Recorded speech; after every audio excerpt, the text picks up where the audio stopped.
5 years on from Brexit and the Conservatives still can't name any benefits. Shadow Business Secretary Andrew Griffith tied himself up in knots today trying to talk about Brexit.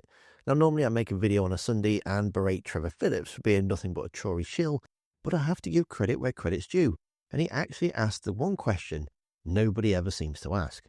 The moment Griffith said that we have all these Brexit benefits, he asked what are they?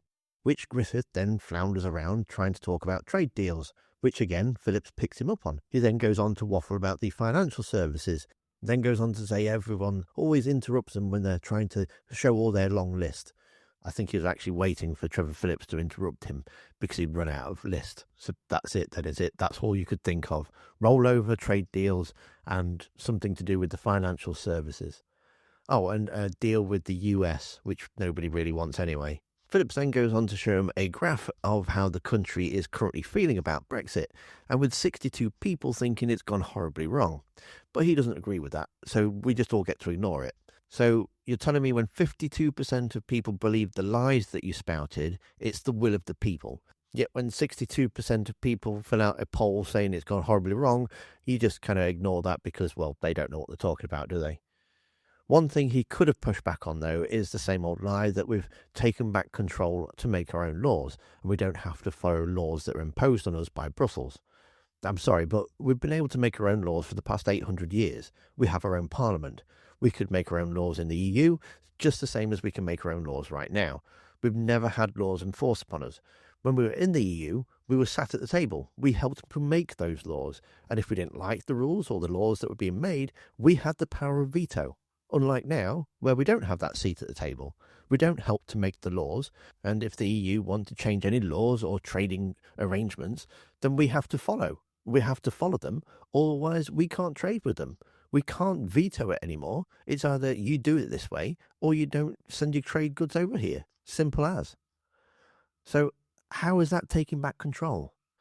His hot topic did seem to be a trade deal with the US, but again, we already know what that would entail. Chlorinated chicken and pharmaceuticals only produced in the US to be used in the NHS, which would massively inflate the price. Our closest trading partner and biggest trading partner is the EU, and that's right next door. He is so fixated on this stupid idea that they'd rather shoot themselves in the foot than admit maybe they got that little bit wrong about Brexit. But that's enough for me ranting. Here he is making a complete fool of himself and tying himself up in knots over their stupid Brexit deal. Since Brexit, it's pretty clear that opinion in the country has changed. And let me show you this. When people are asked whether we should rejoin the EU, whether we should have a closer relationship, it's pretty unequivocal. 55% think we should rejoin. Half think we should join a single market if we were able to, rejoin a customs union. And most of all, 62% think Brexit was a failure. Well, I don't think Brexit was a failure. I think, first of all, the ability to make one's own laws, which is something that most modern states have, is never a failure. That's part of democracy. Secondly, we've already seen some real benefits from Brexit. We've concluded 73... Like what? Well, with 73, but I'm just going to go on to that. 73 trade deals in the area that I was responsible for in government. Yeah, but most of those were rollovers.